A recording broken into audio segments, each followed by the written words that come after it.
Handcrafted and American made right here in the USA. B Pro Kennels is bringing you a premium built dog box unlike anything you've ever seen before.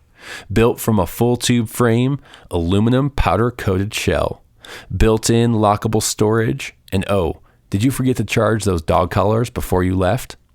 No worries, B Pro has you covered with their built-in solar panel and battery bank to take care of all your charging needs while out on the road chasing birds this fall. Give them a serious look at bprokennels.com. You're listening to The Upland Rookie, a podcast presented by Upland Brits.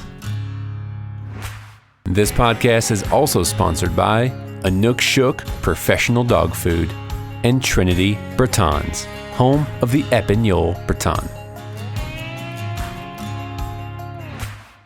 All good things start with a solid foundation. At Final Rise, all three of their premium Upland vests are built around the foundational waist belt to provide you all-day comfort and endless customization.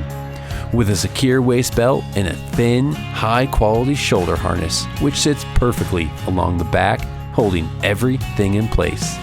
Durable, premium Upland gear made here in my neighboring state of Heber, Utah. Check them out at finalrise.com. Also be sure to check out the brand new Sidekick vest, which is the perfect ultra light, ultra minimalistic vest that you'll be rocking in the hills this season.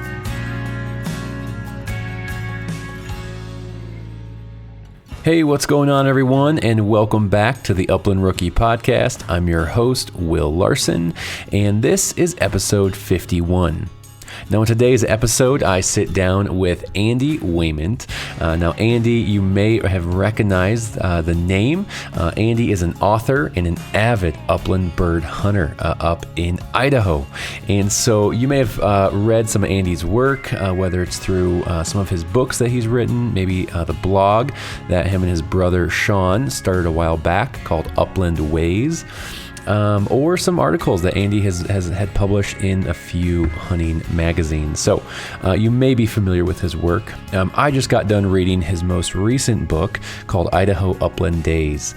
And I just have to tell you, it was a fantastic read. It's broken up into some short stories that Andy has captured over the years. And I can't tell you, I was sitting on my back deck reading a couple chapters a day. And it just brings you in. It has a way of bringing you into the story, into what that moment might have been like, and some of the things that Andy and his family and friends might have experienced. And so it got me so fired up for this season coming up here, and I think it's going to do the same for you. It was inspiring. It made me laugh. Didn't make me cry yet, but it really was a book that brought me in, inspired me, and I think you'll really, really enjoy that. So that's Idaho Upland Days. That's Andy's newest book. He's got a couple other ones out. He's got a fly fishing book as well as Idaho Ruffed Grouse, which he wrote a while back. And so this episode, we get to talk with Andy more, of course, about the book and some of his writing, but really, what is it like hunting in Idaho? And we kind of pull back the curtain a little bit and talk about some more of the stories in the book and some of the dogs and people and experiences. We also talk about some of Andy's shooting, which we'll let you hear that for yourself. But I appreciate what Andy put forward here in this book called Idaho Upland Days. Hey, a couple announcements for you before we dive into the interview. We have the summer fall kickoff giveaway happening over at patreon.com. So if you're not a Patreon supporter yet, I would highly suggest you head over to Patreon, look up the Upland Rookie Podcast, and get entered for the giveaway. We have some incredible prizes planned for the next several months. So I have several companies who are have some incredible gear up for grabs. And so it's going to be winner's choice. I'm going to pick one winner each of the next 4 months. So there's going to be a July winner, an August, September, and October. So it's going to be winner's choice on what they win. And so the July winner, if they take an item, and then that item is going to be gone. Then there'll be 3 items left, and the next winner can pick which item they would like. And so teamed up with, of course, Final Rise, Matt Davis over there. Huge shout out to him. It's going to be any vest that the winner would like. So that means the brand new Sidekick vest, the Summit, the Legacy vest, color of your choice, of course. And so that's going to be an incredible prize you could pick there. There's a Gunner Fan Kit 2.0. There is a Cable Gangs tie-out system. Now you can go with a 2-dog system with ground stakes. I just got these new ground stakes here from Brennan over at Cable Gangs, and they're really, really nice. I'm really happy with those. Or you can do a 4-dog system, but that's not going to come with ground stakes. Again, that's going to be winner's choice, which option you would choose from that. As well as a knife from Upland Knife Company. Now, these are some of the sweetest looking handcrafted knives you're going to find. And so this knife's going to have the podcast logo engraved right into it. And so it's going to come with a nice sheath, and it's just a really, really quality knife from Upland Knife Company. So some great giveaways. You have to be signed up on patreon.com with the Upland Rookie Podcast. The basic wing shooter level is going to get your name in the hat twice. The elite wing shooter level is going to get your name in the hat 5 times. And the gold level wing shooter is going to get your name in the hat 10 times. So I'm just saying your chances of winning are very, very high right now. There's only about 15 Patreon supporters, which is amazing. And so, again, chances of winning are very high. So head on over to Patreon, get signed up, become a supporter, and you're going to have a really good chance at walking away with some really sweet gear as we head into season. Hey, I did a bonus episode series, Tailgate Talk with Jeremy. Released it last Friday. Have actually got a few very positive responses from that. And so I know a couple of you have messaged in with some suggestions on topics that Jeremy and I would unpack in a shorter, condensed episode. I do a bi-weekly kind of thing. So keep some suggestions coming. If there's a topic or an idea that you'd like to hear Jeremy and I kind of chat about for 10 or 15 minutes, shoot it over to me, either email or Instagram, and we'll get that scheduled. It was a lot of fun. So Jeremy, you are not off the hook yet, sir. The people want to hear more from the mustached wonder up in North Dakota. So anyways, guys, that's really all the announcements I have. Don't forget, if you're looking at a dog box, check out B Pro Kennels.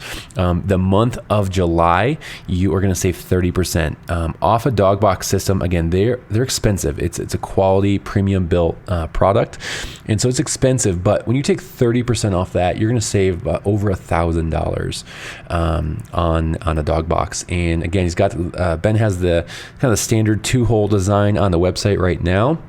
But if you're looking to customize something and there's something that you need tweaked to fit your need, reach out to Ben Proctor at B Pro Kennels. He is more than happy to work with you on design and customization to make sure you get the dog box that's going to be right for you and your setup and your needs. So again, July only, you're going to save 30%. Use promo code Rookie15. No, not Rookie15, Rookie30. So Rookie30 is going to save you 30% off a B Pro Kennels dog box. Month of July only. So August 1st hits, that discount code is no longer available. So 30%, it's going to save you a ton of money. If you've ever thought about a dog box, check them out, bprokennels.com.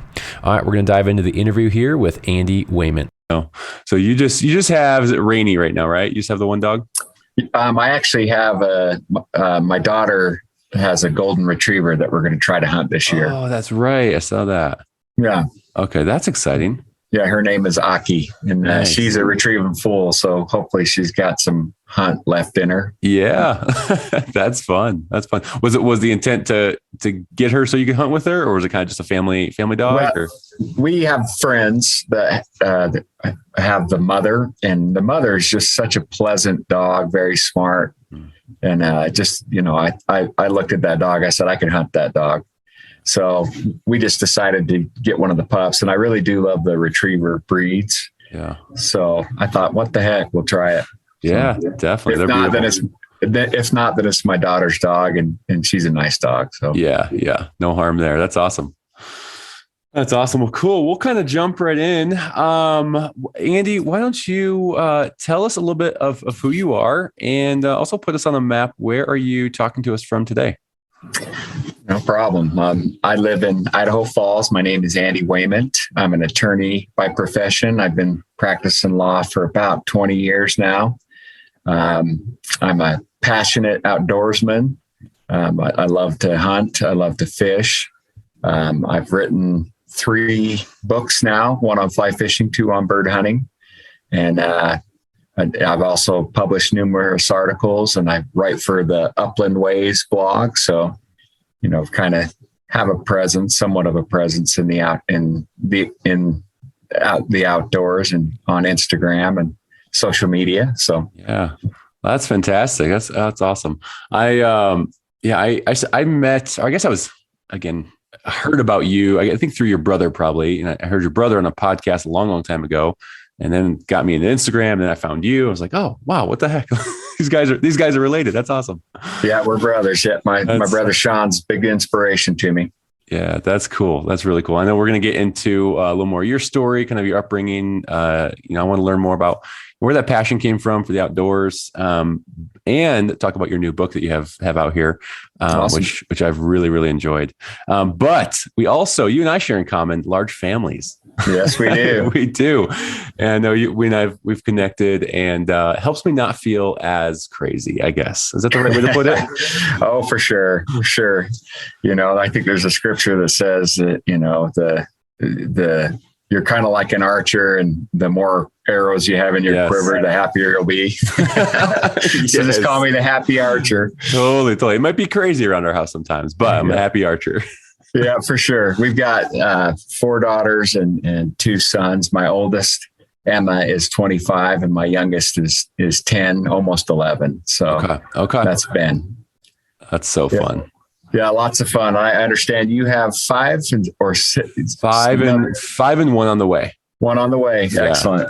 Yep. So we got our last one due in September. So bird season planning might not have been great, but yeah. Well, hopefully you still get to get out and get into the uplands, but that is important. So. Absolutely. I know you're an avid fly fisherman too. Is that kind of just to help pass the time between bird season for you? Back when I first started fly fishing, I would have told people that it's my number one passion, and it still is, because I do it a lot and I love it. But when bird hunting season comes, that's all I want to do. I don't fish during the bird hunt season much at all. Yeah. So I love them both. To me, they're the 2 sides of the same coin. Ah, that's awesome. And I wouldn't trade one or the other. I love them both, but there's something special about being in the grouse woods with your bird dog. Absolutely. Well, I've seen you post quite a bit throughout the summer as you bring your little rainy dog, your little Brittany, with you fly fishing quite a bit. Is that right? Yes, I do. And sometimes I regret that decision. I took her to Birch Creek with me just to, over Memorial Day weekend. I think I hooked her 3 times. Oh, no. Poor dog. Yeah. Well, she wants to retrieve my fish, and it just drives me crazy. I've seen her with a couple fish in her mouth. Yeah. Yeah, she's always going after him. She gets excited. She really enjoys it. So that's so fun. It's good to get her out, I'm sure, and just tag along for the adventure. You bet. Which is always fun.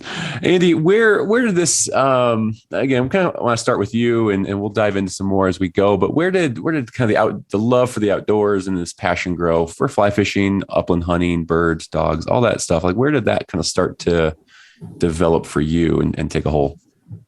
I love that question. Thanks for asking it. We had my dad, Keith Wayment, was one of the most passionate outdoorsmen you'll ever meet. He really loved to hunt. He loved to fish. He loved to take us kids fishing. And so we spent a lot of time outdoors with my dad. he was mostly a big game hunter, but we did have a Springer Spaniel when we were a kid. That was actually my dog, but I was too young to hunt with it. His name was Charlie Brown.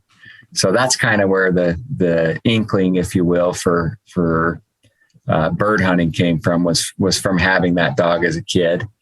But fishing, I attribute solely to him. I mean, he just loved to fish, and he'd take us kids, and he'd spend most of the time, untangling or baiting hooks or tying on new hooks or stringing fish for us. But he just had a passion for it, and he just giggle when he was in the outdoors. He'd just be so excited about it. So I kind of got that from him and attribute that to him. Oh, that's so cool. That's so cool. And then, excuse me. Was it, I guess with bird hunting then, was that because your brother, Sean, where are you at in the age order of are you on the younger side? I'm in the middle. You're in the middle. Okay. Yeah. I'm the fourth of 8 kids, and Sean is the second. And I would say that my love of bird hunting comes from Sean. He's been the biggest influence for me in that regard. Okay. Yeah. I know you talked about that a little bit in your book, and just kind of getting out there on your first hunt with him. And that sounds pretty special. When you think about now, Andy, again, you've been bird hunting for a long time. What's the kind of that driving factor that keeps you coming back, each fall, each September? What's that thing that you wake up and go, all right, here we go. This is it.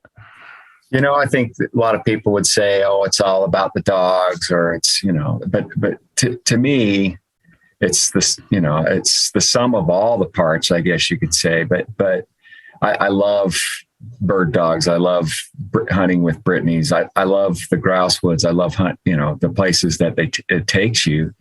But I would say, as I thought about this, the overriding factor for me is probably the peace that I feel when I'm out. I have a very stressful profession, and there's just something about being in the woods that just kind of takes that away. You can escape from that. So I just love to be outdoors. I love to be in nature and to feel close to my creator. And I really just appreciate that experience.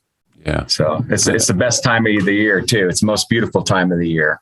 Oh, absolutely. So. Absolutely. And yeah, it's hard to, you described that really well. Sometimes it's hard to describe to people like what we get to feel out there, walking the woods or the prairies with our dogs. Like it's hard to describe sometimes to someone maybe who doesn't hunt or get to experience that. Cause it's a special thing. It is for sure. And it's a challenge, it's challenging. That's one thing about fly fishing is I could say, I feel like I'm a very good fly fisherman, and that it's not so hard for me as maybe it is for other people. Mm-hmm. But I've always found wing shooting to be a challenge. Yeah. And it's fun too. So there's just a lot of satisfaction that comes when everything comes together. I always tell people that the pinnacle of outdoor sport is when your dog walks up on point and then you make that shot. Yeah. Yeah. And one of the things in your book you wrote is, I think it's a chapter title called Hunting is Hope. Yes. There's that, there's no guarantee. There's none at all. Like you talk about, there's a hope of being successful, but that's kind of the thing, a guarantee is different. You go, okay, I know I'm going to find birds. I know I'm going to shoot birds. No, there's none of that. None of that. You have to kind of learn how to appreciate, and I'd love you, maybe you expand on this, but like appreciate that time with your dog, your friends, your family, the creation. I think that's the beautiful part, right? Yeah, for sure. Yeah. It's, you never have a guarantee when you go out bird hunting, but you go out with that hope that you're going to succeed. And that, and I think if you have that mentality, then when you actually do succeed, it's that much sweeter, if that makes sense. Mm-hmm. So absolutely does. I noticed when you were talking, you did not mention Chucker Hills. You said beautiful to be out in the woods and the prairies. I call myself the world's worst chucker hunter. So it's not my favorite. I do enjoy it. I do love to get out there, but usually I end up hunting chuckers dead last and as the last resort, I guess you could say. Yeah. I was getting a good chuckle about that. Yeah, that's a lot of fun. I'm glad to entertain. Yeah, well, absolutely. I'm not chucker hunted yet, but I've heard the stories. I've interviewed a few people on here about chucker hunting, and It sounds everything that I can imagine it to be. It's Well, when you have to hike all the way uphill and then they flush downhill, and they just, to me, they do not play fair, and they laugh at you the whole way. So, in Idaho, how many upland birds are in the state of Idaho? I think, I'd have to count them all, but I at one time counted 9. So we have 5 grouse species. We have pheasant. We have chucker. We have huns and valley quail. I'm trying to think. Yeah. So I think that makes 9. Okay. It's hard to do math live on a podcast, but yeah, I hope I did my math. Yeah. Correctly. Hopefully someone check us. There's supposedly bob whites as well, but I've never seen a wild bob white in Idaho. Yeah. Okay. And you also talk about, pheasant aren't real. I mean, they're there, right? Wild pheasant, but they are not, from the sounds of it, in large quantities. Is that right? And they're pretty wily. Idaho used to be one of the best areas in the West for pheasant hunting. And there are still some pockets, mostly on private property. But I always joke that Idaho's pheasants are an endangered species in Idaho, because you just don't see them, and I just don't hunt. I don't hunt them that much. Yeah. But they are around, and there are some good areas. Sure. But pheasant hunting in Idaho is tough. It's like a gold medal if you land one of those, right? Yeah, it's like shooting that trophy buck,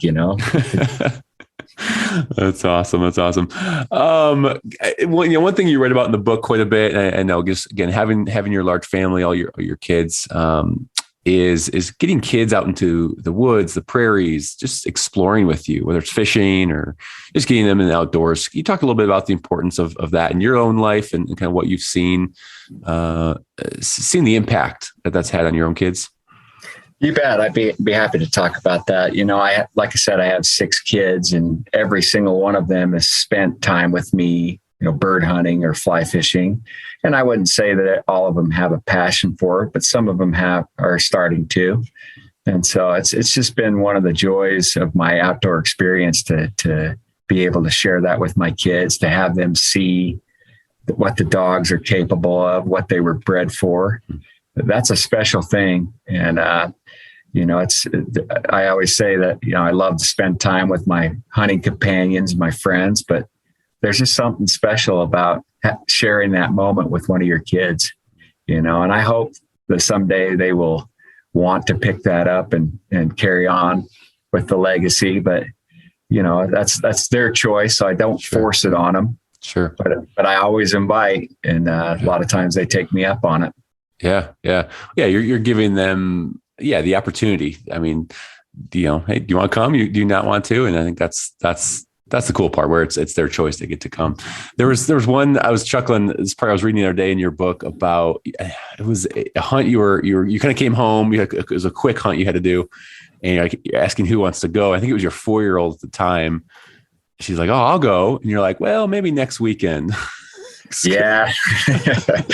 I didn't take her that time because of the snow. Mm-hmm. And I promised her that I would take her the next weekend, but the next weekend we had like a foot of snow in October. Oh God. So I'm like, I'm not going to take a 4-year-old when we got snow on the ground. So I did take her, and I did write about taking her in Eden Dawn, which is the next chapter. Yeah. That was fantastic. I was getting a chuckle because I've had that. I've had where, he's a 5-year-old now, but a couple of years ago, even to train dogs, he wanted to come at 3 and or young side of 4. And sometimes I would just like, "Oh, buddy, like I just, sometimes, we want to be quick or something, happens. But the 5-year-old right now, he is all about just, the pigeons and the birds and going out and training dogs. And it's a really fun thing to see. Yeah. Well, you read about my oldest son's first hunt. Yes. Tommy. Yes. Tommy. That was my overeagerness to get him out, and at that point we didn't know that he had some sensitivities to loud noises and smells. And so the first time I took him out, it was a bit overwhelming for him. Yeah. that was one of those days where you just got into the birds like crazy. So, I hope I didn't scar him for life. But I was going to ask. I was going to ask. How old is he now? Does he still come out with you? And he does. Thomas is actually 18. He's working in fishing camp in Alaska right now. So he loves the outdoors. Not so much the bird hunting yet, but I think it's just a matter of time for him. Yeah. Before he comes around. I could feel you. I could feel the stress level. I was reading that chapter with your hunt with Tommy. I could feel just because the birds were plentiful but then you had Tommy and he was, having a hard time. It was. Yeah. Every time I'd shoot the gun, just so that your listeners know, he would just bawl and say, "Shoot the gun softer, Dad." So, but yeah, he ended up having a good time, and we almost got our limit of birds that day, but had to quit because of he was getting stressed. So I didn't want to make it a negative experience for him. So absolutely, you gave it your best shot. I did. I did for sure. Shot. Oh, Andy, what have you? I always find this fascinating to ask people. Again, people have been doing this for a long period of time. What are, I guess, some things you've learned as a bird hunter over the last several years that are maybe valuable to pass on? Kind of an open-ended question. Like, what are some takeaways maybe that you've experienced over the last several years or decade? I don't know how long you've been doing this. Yeah, well, I've actually been bird hunting since 1998, so quite some time. Yeah, so. But I did write a chapter, just to give a plug for my book, 20 Things That Every Young Bird Hunter Should Learn. But, just some things that stand out to me is that, missing is part of the game. Don't get discouraged by it. You will, in the doing, you'll get better as you strive to improve, you will. And shooting slumps I would say they're temporary, just like, being a good shot and hitting every shot. You're never going to do that. Nobody does. So you're going to have moments of glory and moments of despair. So just get used to it, but I, like I said, I think in the doing, you get better. Let me see. Some of the other things that I've learned are, just where to find birds, what type of habitat, do they inhabit. And so I would say I'm primarily a grouse hunter, and I've kind of learned, what to look for, when you're looking for blue grouse habitat or for rough grouse habitat or, for sharptails. The other thing that I would say is that, there's a lot of good opportunities out there on private property too. Don't be afraid to go and knock on somebody's door. I mean, all they can tell you is no. But they may tell you yes, and you may make a friend in the process. So I'm always looking for good spots, and I'm always looking to, rub shoulders with the landowners and get permission. Yeah. So some of my best, great. Yeah. Some of my best coverts are private property, and I've worked long and hard to develop a good relationship with the landowner, just to let them know I'm not a threat. I'm going to clean up after myself. I'm going to close the gates. I'm not going to shoot at their cows. So just be polite, be respectful, be appreciative of the opportunities that these landowners give you. Sure. So, yeah, that's great. Speaking on that, I guess is private property. Do you, again, I'm speaking from I guess a small sample size of myself and some other people I know, is people can be afraid to ask for permission. They think it's this kind of taboo, like, oh, I can't do that. I want to inconvenience people. What do you think that fear comes from, I guess, or like you said, the worst thing they can say is no, but what do you think that hesitation is for people maybe to not, or be nervous of asking for permission? Well, that's a good question. And I think it's probably the fear of failure, that this is not going to result in a good thing. But I'll tell you, most landowners, even if they tell you no, they're going to appreciate the fact that you were respectful enough to ask. So, if you don't ask and you get caught, you're never going to hunt that property anyway. But if you do ask, you may have an opportunity for the rest of your life. Yeah. So, people, like I said, most of the time people respect you when you are respectful to them and you'll go to them and ask them. Yeah. And I can't tell you how many times I've just been surprised and had wonderful opportunities. And I've been shot down too. I've lost places that we hunted. Once the Idaho changed the trespass laws, it used to be that if you didn't post your property, that it was all huntable. But now, if you know it's private property and they don't even have to post it. So and there's pretty severe consequences for trespassing. So, I mean, it behooves you to ask before you do it. And absolutely, you really don't have an excuse anymore. With onX, I would assume that 90% of the upland hunters now have onX. Oh, I would agree probably. Yeah. So I don't know that you're going to get away with just saying, well, it wasn't posted. Yeah. So it was like a little bit like North Dakota then, right? If it wasn't posted, you could hunt it. Okay. Yeah. And they changed that about 10 years ago. Okay. But so now if it's not, they can still not post it, but if it's private, you can't hunt it. Well, it's supposedly if it's not cultivated, and you can't tell that it's private, then there's still some wiggle room. Okay. But it's always err on the side of caution. No, for sure. And cultivated can actually include now CRP. So if it's managed for wildlife, that's still cultivated. Gotcha. Okay. Yeah. Okay. Yeah. What were some highlights of last season for you? What was last season like for you chasing birds? Well, that's a good question. I always enjoy September. It's probably my favorite time of the year, just because you get to hunt blues and roughs in the same coverts. The blue grouse reverse migrate. So they'll be kind of down lower in some of the same areas as you'll find the rough grouse.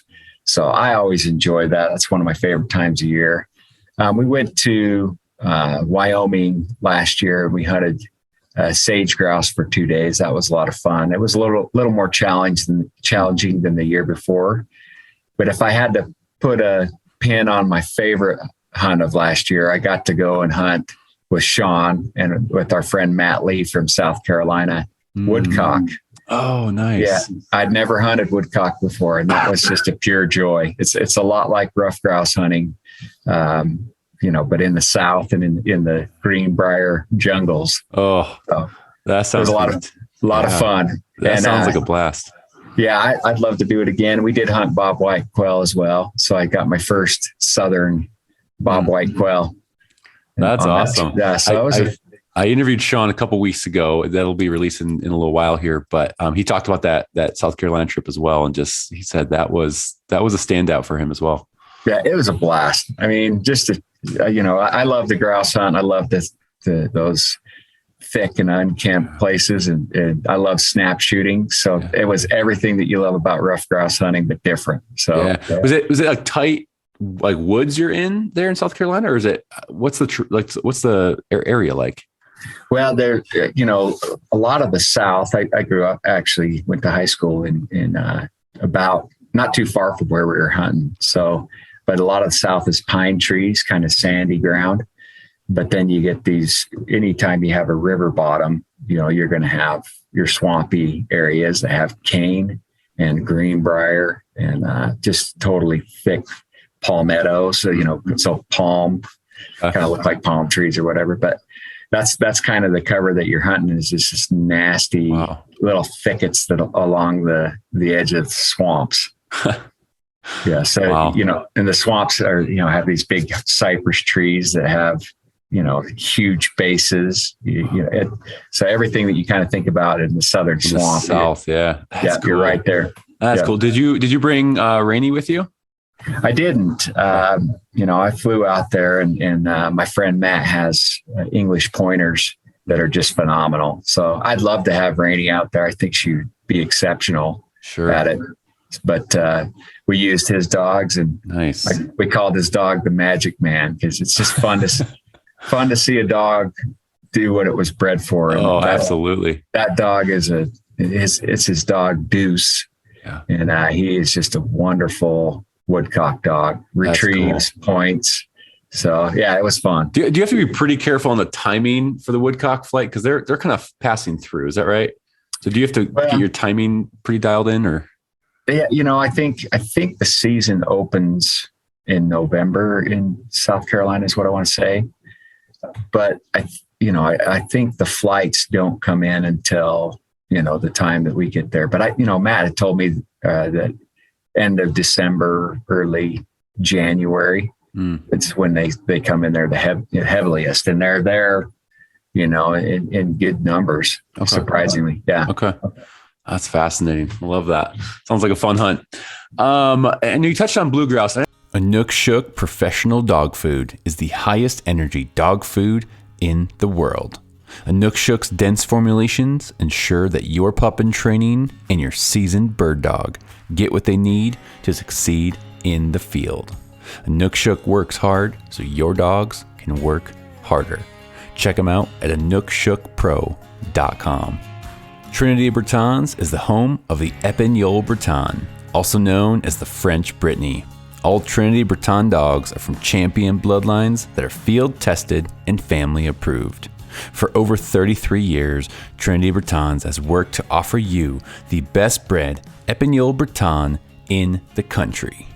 Check them out at trinitybretons.com. Also on Facebook and Instagram at Trinity Bretons. I don't get too many blue grouse hunters on here, and I think you've hunted them quite a bit. Besides, I know they reverse migrate, but what are you, when you're driving down the road, looking for an area to hunt blue grouse? Like what are some of the characteristics, terrain, tree, I know food, you talk a little bit about just someone wants to go chase blue grouse, where do they start? What do they look for? That's a good question. And it really varies. I would say that I've only hunted blue grouse in Colorado once, and the areas that we hunted were kind of similar, I guess, to what we hunt in Idaho. But, they're kind of a bird of the pine forests. But you also find them around quaking aspens and that new growth, especially in the early season.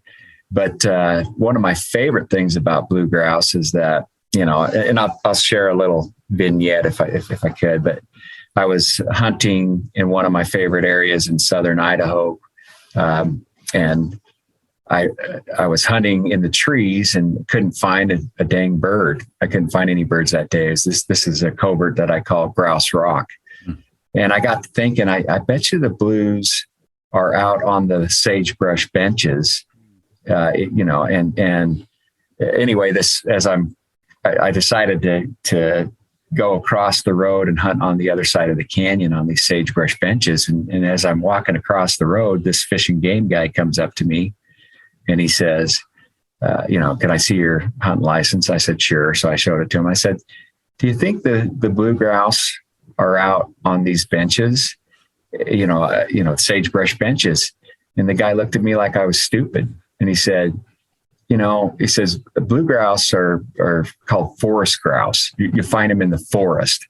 So yeah, I was, and it kind of made me doubt myself, but I thought, no, I'm going to still keep the course. So I was hunting with Dusty and with Sunny Girl at the time. And we're up on this bench and Dusty locks up on point. And I'm thinking, that stupid fish and game warden made me doubt myself. And so I was a little slow to get to the point, and the blue grouse barrels off the hillside and I missed. I whiffed the shot. So I was like, but that's one thing that I'll tell you is that, blue grouse, they're pretty closely related to sage grouse, and you'll find them in the sage, especially in September when the grasshoppers are thick. They're out there hunting grasshoppers. Yeah. And so a lot of times I'll hunt through the trees, and then I'll look for those areas that are near, close proximity to the trees that are open and sagebrushy, and I'll go hunt those. And that's some of my favorite hunts. Wow, that's awesome to know. In September is to get out and to hunt those. And I've seen videos in Colorado where they have these open park areas where the birds are too. Wow. So they use that type of terrain. Okay. So aspen trees, so like looking for because they're in clumps. So like if there's like Colorado where I've been, there's like a clump of aspens here, then it comes some open, maybe sage, then a clump of way over here. Would you kind of then go to each clump and explore that area? Well, yeah, for sure. Yeah, I mean, you're gonna be looking. They could definitely be in the aspens. They're like rough grouse you're going to find by the creek bottoms, but blue grouse they're a little more difficult to find. So you're going to want to hit everything and just try to. And once you find them, you're usually going to find more in similar habitat. Okay. So, old growth, I would say, is probably not your best bet. So we call it dark timber. Okay. A lot of times you're not going to find birds. It's just not as much food, and the blue grouse, when they migrate up to higher elevations, they will use primarily the old growth, though, because they're eating pine needles. That's what they eat in the late season. Okay. But in the early season, they're out hunting grasshoppers. They're out, eating berries and a lot like rough grouse. Yeah. Okay. That's great to know. Was that just the best feeling when you found that that grouse in the sage after that interaction with the game warden? Well, it was a good feeling, but also a painful memory because of the miss. But I love that. I love that you're honest about your misses. Oh, yeah, for sure. I don't know if you've ever listened to any of my other podcasts, but I was on with Ron Bain from the Hunting Dog podcast, and he just teased me to no end because I was so honest about it. You're so honest, and maybe more often than not, just from what I've read, it's a miss. I missed. But then with those success that you have, like you'll say, hey, knock that one, dropped it out of the sky, retrieved it to hand. Those, it's exciting to read those when I know the last two chapters you missed all the birds. Missed all of them, yeah. It's a good feeling as a reader. I feel it's an honest look. Yeah, well, if that's one thing, I guess I can say I'm an honest attorney. But oh, that's great. I want to get into some of your writing a little bit here, Andy. I think it's a unique calling. I think it's a unique thing to get into and say, hey, I'm gonna start writing down some stories. And like what led that? What sparked that for you to kind of start writing? Because again, I know you've not only written Idaho Upland Days, but you have a fly fishing book, another upland book, and some other blog stuff you've done. Where did that come from? I appreciate that question. So in my undergrad, I did a lot of writing. I actually took professional writing classes. So I've got a lot of training and experience with that. I would say as an attorney, part of what I do for a living is I write, a lot of times it's writing stuff that I don't particularly enjoy, some negativity, a little bit of negativity that goes with that. But I think for me, the desire to write about the outdoors and my outdoor experiences comes from reading. I love to read, and I one of the things that I do is I collect books on, bird hunting and fly fishing. And so I read a ton before I ever decided to pick up the pen and write on my own. So, but my first book, before I started writing for any blogs, any articles, I wrote my fly fishing book and I had completed that, and I think it got published back in 2011, but I started to write it back in 2007. And so, as I would write down these experiences, my first book is called Heaven on Earth, Stories of Fly Fishing, Fun, and Faith. I'd share it with my family, with my siblings and just the things that they would say and the encouragement that they gave me, I guess, the understanding that I had the ability to do it and to touch people's lives. And so that kind of sparked it. And then after I'd written that book, Sean, my brother Sean, this is right when blogs were starting to be a big thing. He invited me to be part of the Upland Equations blog, which we wrote together with quite a few other authors. And we did that for quite some time. And now we do the Upland Ways blog. So Sean was he was a big push to, start writing. And as I started to blog and write about those things, I thought, you know what, I'm going to try to start getting some of these things published in articles, in magazines. And so, I've written for a lot of the big magazines. I've written for Project Upland, Upland Almanac, Pointing Dog Journal, Gun Dog, Rough Grouse Society, their magazine. So, nice. So a lot of the things that I've written have actually been published. Quite a few in the Idaho Upland Days, but were previously published. So that's fantastic. And you talked about your love of reading. Like, this may put you on the spot a little bit. If you had to pick maybe 2 or 3 of your favorite books out there, again, we're talking hunting, upland-ish kind of books. Like, what are maybe top 2 or 3 books that you say these are the ones that you personally love more than others? Okay. But, people ask me this question all the time. Do so they? Okay. I apologize to your listeners if it's a bit repetitive, but top 3, Burton Spiller, Drummer in the Woods. That's one of the best books ever written on bird hunting. Just fun, he's a good storyteller, but also a master of the art of grouse hunting. So he's a good guy. You'd like Burton Spiller a lot. I think you'd like him I'll a lot. have to check that out. Yeah. So I'd say Burton Spiller. Then I would probably put, this is tough because I love them both, but George King's That's Rough is one of the best books ever written on grouse hunting. And it's an excellent book. So he was kind of an inspiration to me to actually finally get my book, to write the book on grouse hunt. My first book is Idaho Rough Grouse Hunting. That's my first bird hunting book. Okay. So, but his is a great book. And then the third, like I said, George King and S.T. Hammond, I would probably put in the same class. I'd rank them about equally, but he wrote My Friend the Partridge back in 1908. Oh, wow.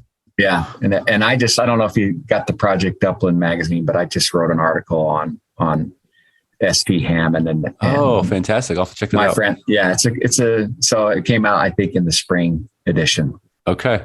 Yeah. That's a great book. Fun book. That's 1908 it was written. Mm-hmm. Wow. Yep. And this guy, so it's just to tell you a little bit about him. He had started hunting grouse, I think, when he was very young. So 1842. So by the time he'd written his book, it had been, let's see how long, 66 years. So more time than what Burton Spiller had spent in the woods when he wrote Grouse Feathers. Yeah. Did he hunt with dogs? Oh yeah. Okay. Oh yeah. Yeah. Wow.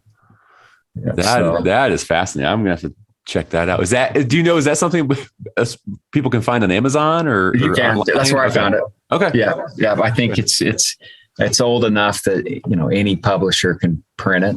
Okay. So, and I found a really nice hardbound copy for pretty cheap. That's cool. I will be checking that out after we're done talking. Andy, how are you? I'm always fascinated, kind of sneak peek behind the scenes, I guess. Like, how are you capturing these stories? Because you're writing so many of these stories in your books, and they seem very detailed. You do a very good job of sharing a lot of detail of the terrain and who was with you and some of the misses and success. Are you an avid journaler after every hunt? Like, how do you retain these stories and the level of detail? That's a good question, and I'd say there's not one specific answer, but I have journaled in the past. I haven't been as faithful in that as I should be. But some of what I wrote in this book in particular comes from those journals.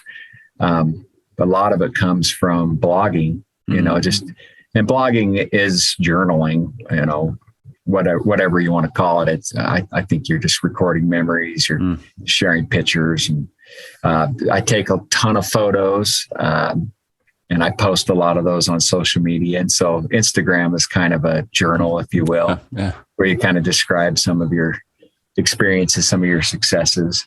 So there's some of that. Then also just writing the articles, you thing about writing is you gotta strike while the iron's hot. So as you have an idea, as you think about those things, you need to, sometimes I'll write notes in my phone and here's what happened. Here's where we were and what we did. So it's just trying to record the memories.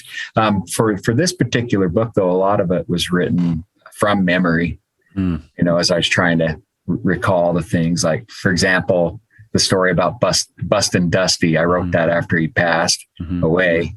And I just kind of tried to get on paper all of those sweet memories of him. Wow. Yeah. So how long would you say it took you to write Idaho Upland Days?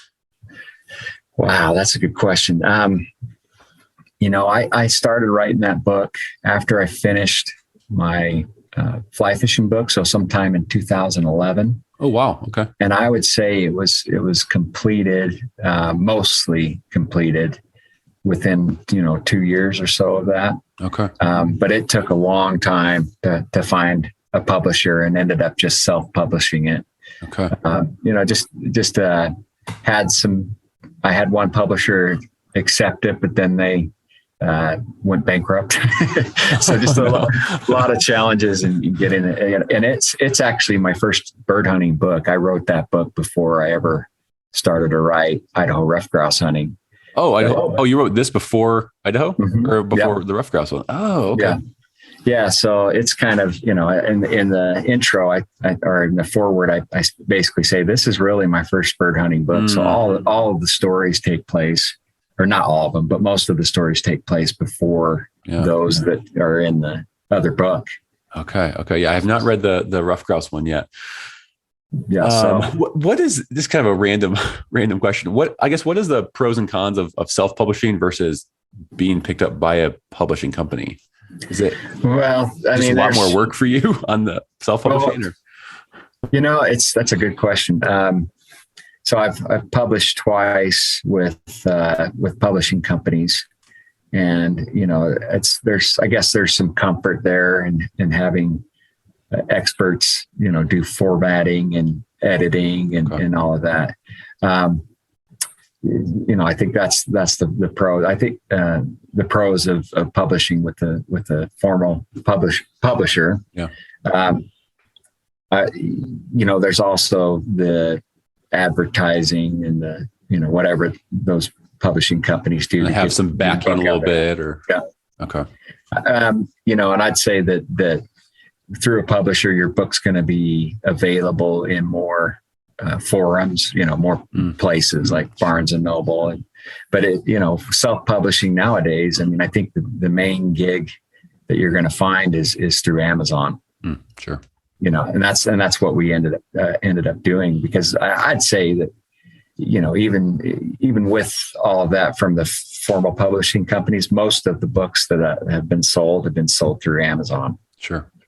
So Amazon's kind of the place where, most our authors are going to sell their books anyway. Yeah. So do you have your books in like ebook format as well, or just hard copy? I think the first book, the fly fishing book, is only available in Kindle and Nook right now. So that's the only way that you can find it. But the other two are available in electronic formats. Nice. Idaho Upland Days is only available on Kindle, because we publish through KDP, which is, what do they call that? Kindle Direct Publishing is what we used. Gotcha. Okay. Yeah. Okay. I want to get into a couple more things about the book and the stories, and this is going to be a hard one for you. Do you have, and maybe the favorite's not a right word, but do you have a story that you wrote about in this book that maybe stands out to you a little bit more than others, maybe means something to you a little bit more than others? Do you have something in this book that you wrote about that you go, that's the one, that's kind of the one that's most special to me? Well, you'd get this. That's kind of like picking which is your favorite kid. I know. It's fun to hear your answer. Yeah, sure.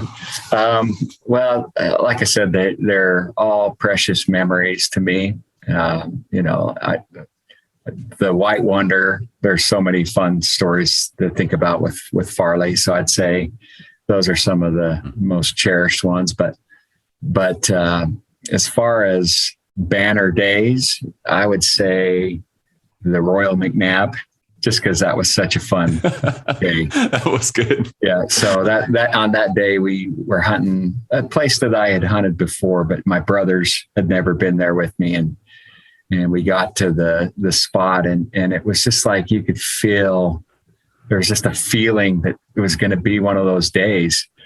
And so and you could actually hear there were so many sharp-tailed that you could hear them clucking like chickens, which I haven't heard that since. So we're like, oh man, we're going to get into birds, and we let Bustin' Dusty out of the kennel, and he just went on a rampage, flushed birds to the horizon. So, but it was one of those days where the birds fly off the property on another property, and there were hunters on the other property. They kick them all back over to us. That was just one of those charm days, And so the Royal McNabb, that comes from a story that was written. What's the name? I can't remember the guy that wrote it, but it's about a sporting feat that you accomplish you guys changed the meaning of that a little bit, if I remember right. Yeah, for sure. Yeah. So anyway, it's kind of a fun story, but that's so fun. I love that.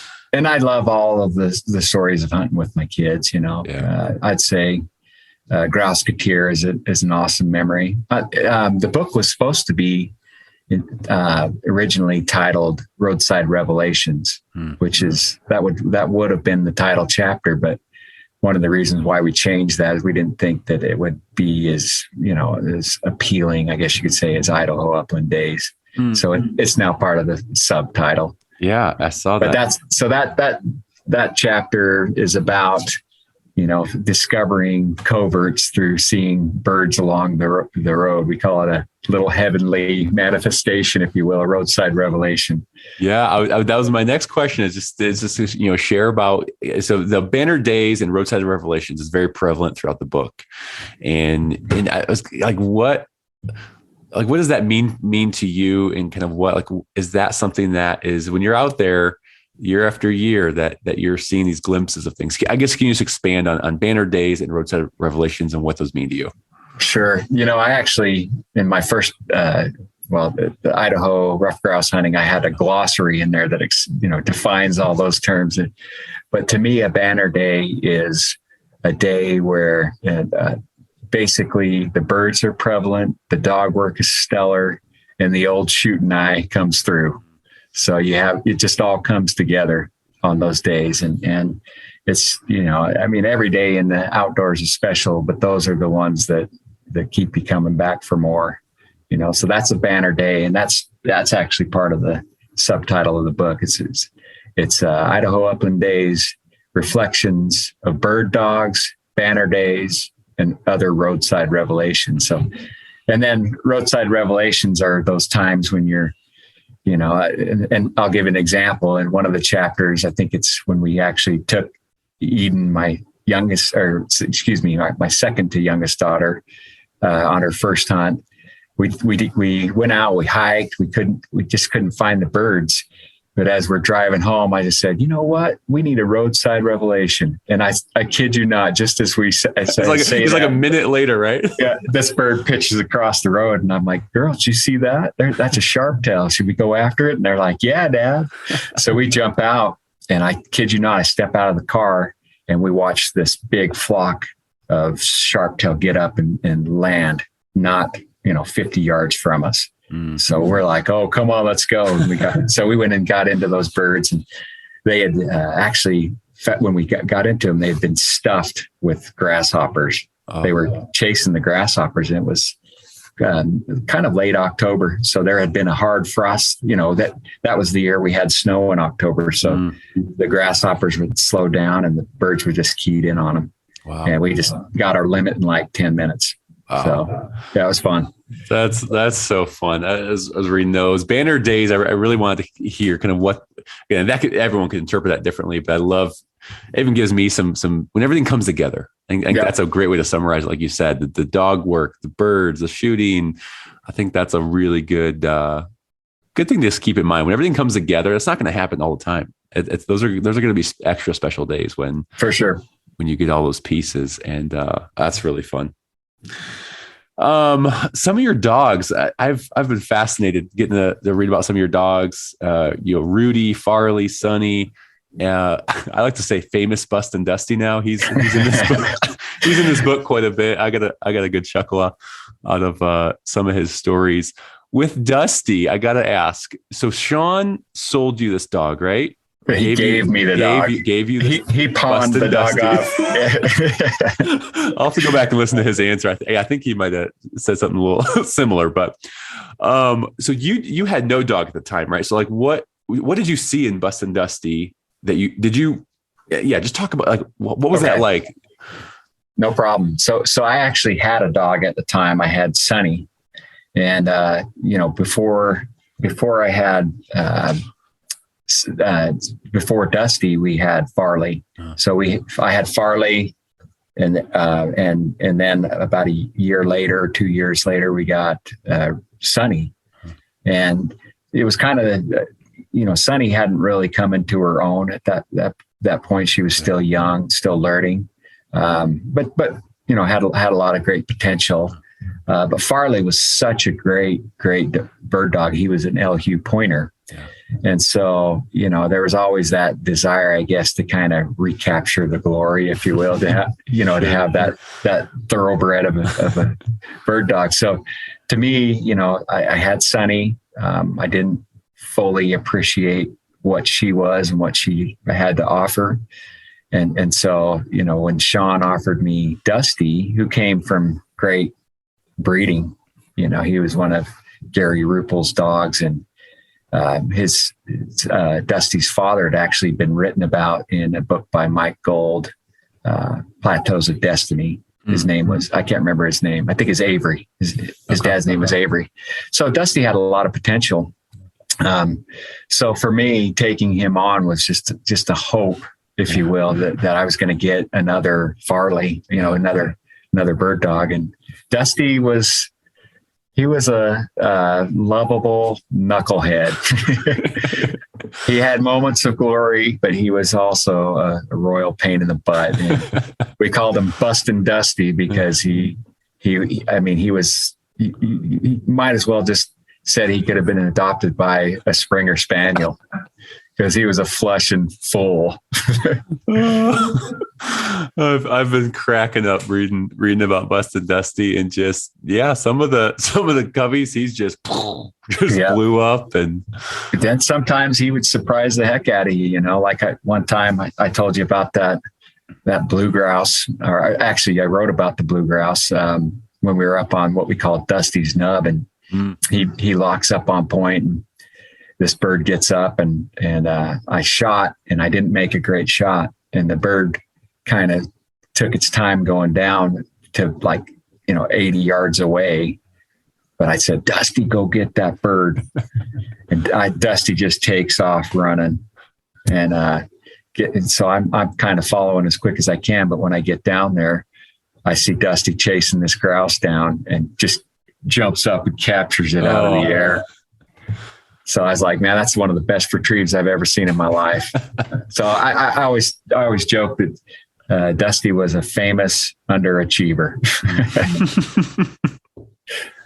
Sounds like a special dog in many ways. He was a good dog. Sounds like you have some great memories with him. Yeah, he was a good dog, but like I said, usually I'd say the majority of the time, it was me and Sonny getting the scraps, if you will. Yeah. Because Sonny was hunting right next to me, and we'd kind of go hunt where Dusty wasn't. Dusty, you go over there, buddy. You go do your thing, Dusty. But yeah. That's awesome. One of the dogs I think you wrote one or two or a couple chapters about was Rudy. Now, Rudy was your first dog. Is that right? Your first bird dog? What did that dog teach you? It sounds like you guys had a special connection. Sounds like he was a great dog. He was a good dog. Life was cut short, so we only had one season together. But I think the thing that I learned with Rudy is just that special bond that you feel when you have a dog, and when you share those experiences together, when you're a team. It's not master and servant, it's buddies.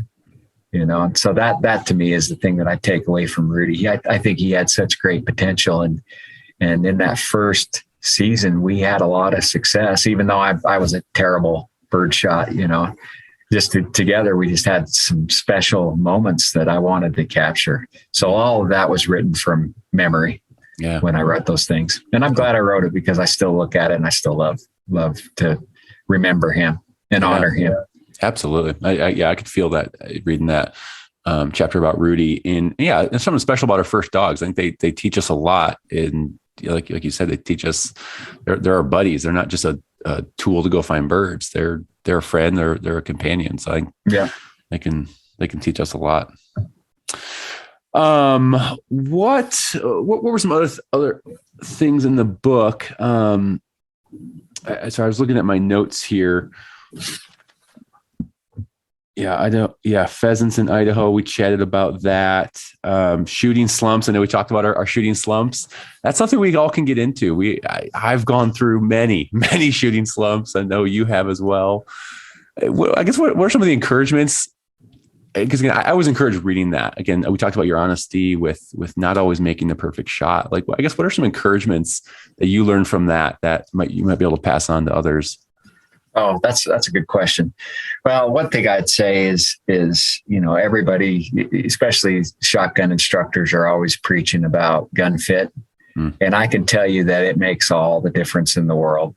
And I'm a big proponent of it seems like those kids that you allow to shoot only like a single shot, they learn how to slow down. They learn how to make the shot count.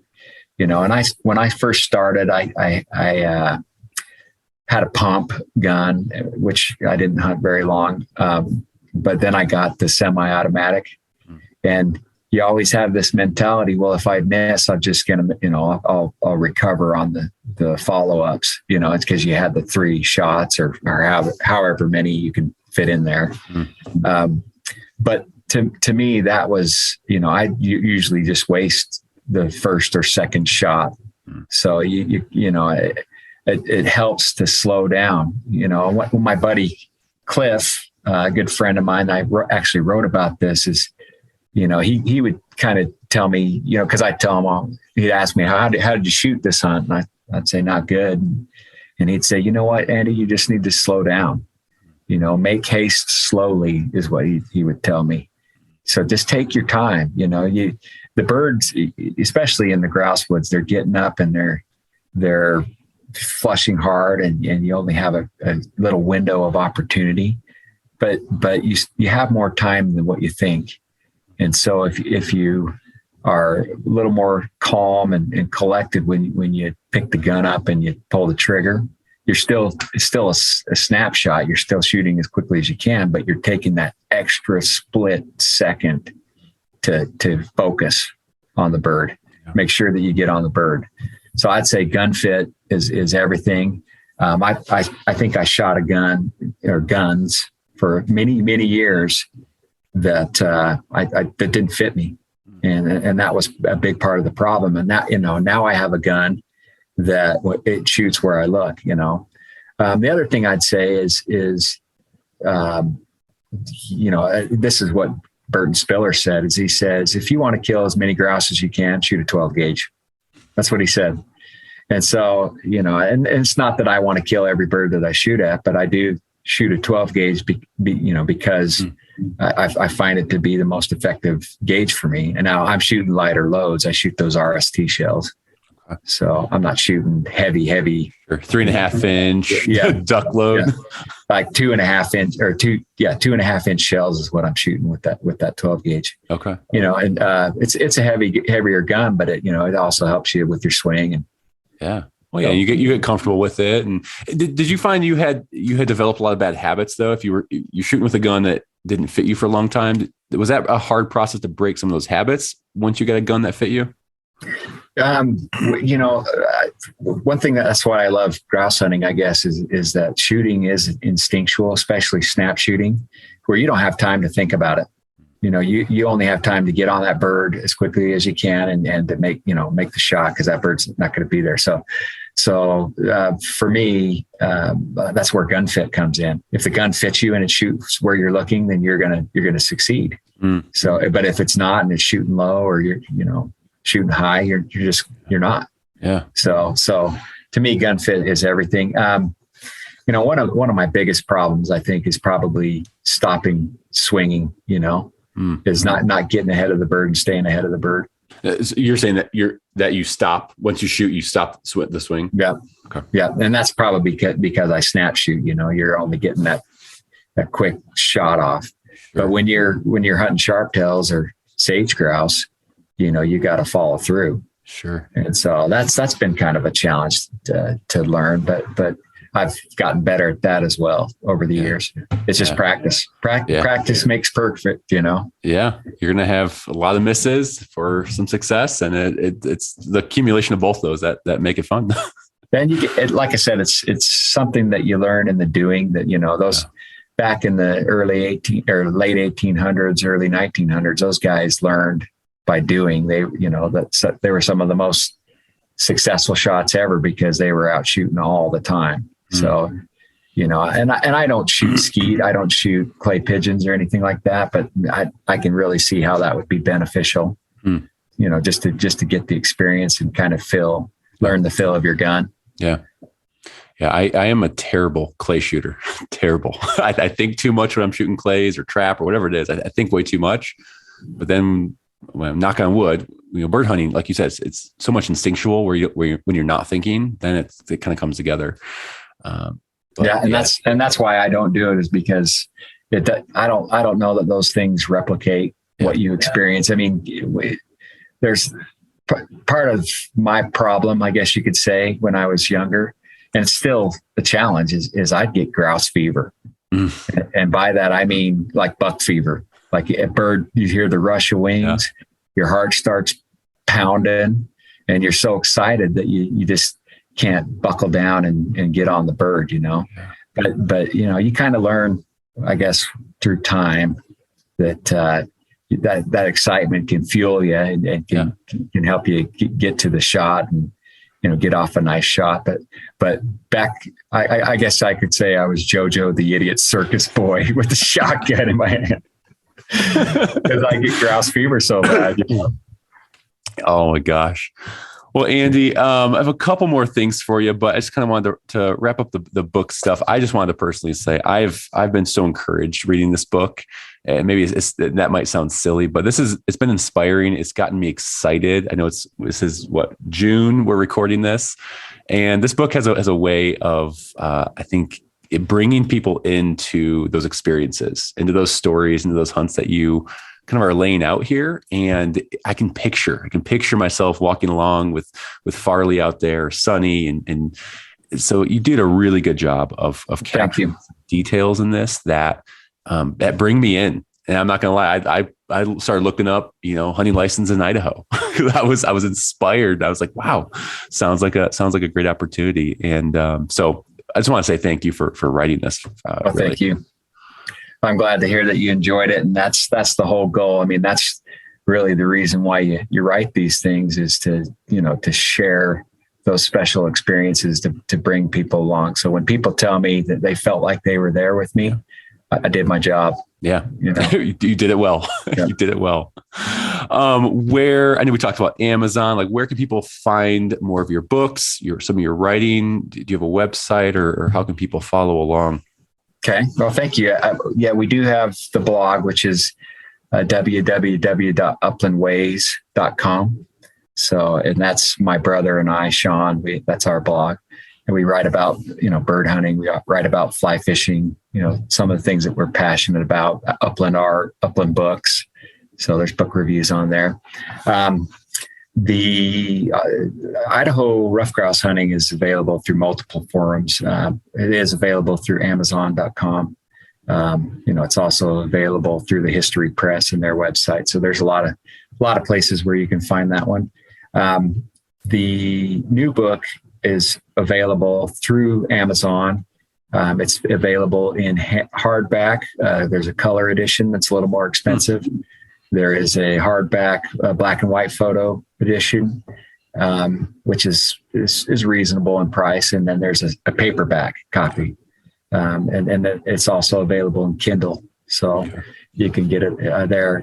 I do offer signed copies of the book, the new book, through the blog, I guess you could say. So if you go to the blog, you'll get the information on how you can order it. So if people are interested, hit me up.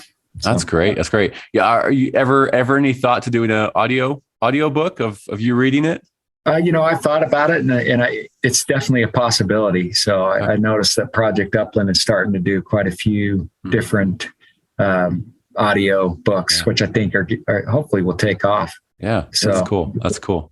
But I haven't looked into how to do that yet. So sure. So. Well, I will make sure to link to the website and some of the book stuff in the blog and in the show notes here as well, so people can go to the show notes and get the link to go directly to that.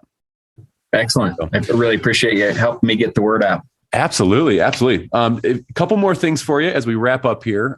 In the true fashion of this podcast, I have a few standing questions I like to ask every guest, and this one will be for the rookie uplander out there, someone who is maybe heading into their first season coming up this fall. Maybe someone just picked up their first bird dog. What would you say to them? What would be a piece of advice that you would share with the new hunter out there? I love that question. I would say find somebody who's passionate about it and has bird dogs that are trained and who's willing to show you the ropes so that you can, kind of see what it's all about. And the other thing I would say is don't get discouraged. You can put in the legwork and most hunters can get out and find birds on their own after a while. So don't let the newness of it or the challenge of it discourage you. Like I said, you get better as you go, and it's just a wonderful experience. So don't give up. Don't keep on keeping on. That's good. Good advice. Okay. Rapid fire round. Just gonna ask you a few questions, and just you give me your kind of off the cuff answer, and we'll kind of wrap this thing up. Okay, sounds good. All right. So, Andy, for you, what came first? The gun, the dog, the bird, or hunting? I'd say hunting, just from my dad, and his inspiration to me. So, from a young age. Okay, love it. What gun are you carrying into the field, and why? I know we talked about this a little bit, but feel free to expand if you need to. You bet. So right now I have 2 primary guns that I actually have 10 shotguns. But the 2 that I primarily use are a Ruger Red Label, 12 gauge. And like I said, I shoot the RST 2.5 inch low pressure shells out of that. And then, I use that for most of the birds that I hunt, but I also have the Ruger Red Label in a 28 gauge that my brother Sean gave to me. Oh, nice. And that's a fun gun to hunt with. So I'm excited to use that a little bit more. Yeah, that's really cool. And forgive me, I'm not super familiar with the Red Label. Those are over under or side by side? Over and under. Over under. Okay. Yeah, and I do have side by sides as well, but I tend to do just a little bit better with the single trigger and with the single sight plane. Okay. Yeah. Very cool. All right. And then favorite dog breed besides the ones you've owned. I know you've owned a few of them. So you've had a cocker, right? Back in the day? No, that was Sean. Oh, that was Sean. Okay. But I had a Springer. Okay. So Springer when I was a kid. Favorite breed besides the ones you've owned? I'll probably get criticism for this, but I love a good Labrador. All right. That's good. Yeah. A good Labrador is worth his weight in gold, especially when it comes to recovering birds. Sure. So I love a good lab. Absolutely. Yeah. Labs can get a bad rap sometimes. Yeah. They're good dogs. They're classic. Yeah. And they're, as long as they'll hunt for you and I've never found them to be a distraction in the grouse woods, Yeah. So that's awesome. All right. Favorite bird to hunt and why? Oh, that's easy. Rough grouse. Okay. I always tell people I'm a grouse hunter. I never met a grouse I didn't like. So, but I love rough grouse. I just love the coverts that they're in. I love the tradition, the history of rough grouse hunting. I love the challenge of it. I love snap shooting. I love the fall grouse woods. I love the smell of the fall grouse woods. I love my coverts. It's just there's just like I said, I don't know that you can sum it all up in one thing. It's the sum of all the parts, I guess you can say. That's beautiful. That's beautiful. This is kind of a fun one. Would you rather have a roadside revelation or a banner day? Well, I want to have a roadside revelation and a banner day. So you want to see the birds alongside the road and find that new covert. Oh, do they go hand in hand? Yeah. Yes, they do. But a banner day, it can be anywhere. It could be somewhere that's familiar to you. But a roadside revelation is specifically about finding that new place. So there's always something fun and exciting about discovering a new place that holds a lot of birds. So that's the roadside revelation. So I love them both. They're both fun, but you could have a roadside revelation and not have a banner day. You could shoot terribly. Yep, totally. All those pieces have to come together. Yeah, for sure. Oh, that's good. And then last one, beverage of choice after a hunt. Okay, that one's easy. Root beer. Yeah, I knew you were going to say that. Yeah, I knew it. Yeah, and I don't drink a ton of root beer now, but it just seems like there's nothing better than a cold one after a good day, a good day's hunt. Yeah, I'm not making this up, Andy. Your book has inspired me so much that when you wrote about root beer after a couple of these hunts, I was like, well, crap, I have a taste for root beer now. So I've been buying. Yeah, I don't know, it brought me in, and so I'm like, honey, we gotta get some root beer from the store now. Yeah, it's so good. We love it. And that's, like Sean and I will usually, that's our tradition is we'll get a cooler full of root beers and, you probably burn 3,000 calories while you're out there. So you can afford to drink a root beer. Right, exactly. Yeah. So, and I don't drink alcohol. So root beer is a good alternate. Yep, absolutely. Root beer followed by water. Yeah, for sure. Or Gatorade. Or Gatorade, yes. Who's a better shot, you or Sean? Oh, Sean, for sure. Okay. A much better shot. But he has his moments too. Oh, does he? Oh, yeah. I'm happy to say that you saw that chapter. What was it? Or it's the 7 days in the Idaho Uplands, but cliff divers and whiffers. So I got to write about one of Sean's good where he whiffs it bad. So he's a great shot. And there have been times when I'm like, man, that guy's amazing. Yeah. He's just a good shot. But awesome. He's been at it a lot longer than most of us too, though. Sure. Yeah. Well, very cool, Andy. This has been so much fun. Thank you for just taking the time and kind of, just getting to know you a little bit more and sharing some of your stories and learnings along the way, and also sharing some more insights about this book with us. Well, thank you. It has been a true pleasure. So I appreciate what you're doing and, helping me spread the word and also helping people get excited about bird hunting, so let me ask you this. Why the Upland Rookie? How long have you been bird hunting? Oh, flipping the tables. Yeah. So I've been bird hunting. I would say I started doing a little bit of preserve hunting with my dad back in Illinois. I was probably mid-20s. And I say I've been bird hunting since I had my first bird dog. So it's been almost 5 years. So 5 years. He'll turn 5 in August. And once I picked him up, it's when everything fast forwarded, everything went on hyperspeed, the dogs, the bird learning. And so I've been on a journey for the last 5 years of just, learning all I can. And just, it's kind of taken a hold of my life in a good way, I say. The dogs are kind of what sucked me in. And that was really the kind of the fuel for me that led me down this path. That's one thing about it is it's just so addicting. Like I wrote about that first point over Jib's, Sean's pointer, and that first rooster pheasant was it for me. Yeah, it's been all downhill for me. Like you said, I've just been on a journey and just loved it. So it is. I wouldn't trade it for nothing. Absolutely. The most beautiful thing I think is when you see that instinctual part of a bird dog that's bred into them, that they were born to do. You don't teach them to point. You don't teach them to find a bird.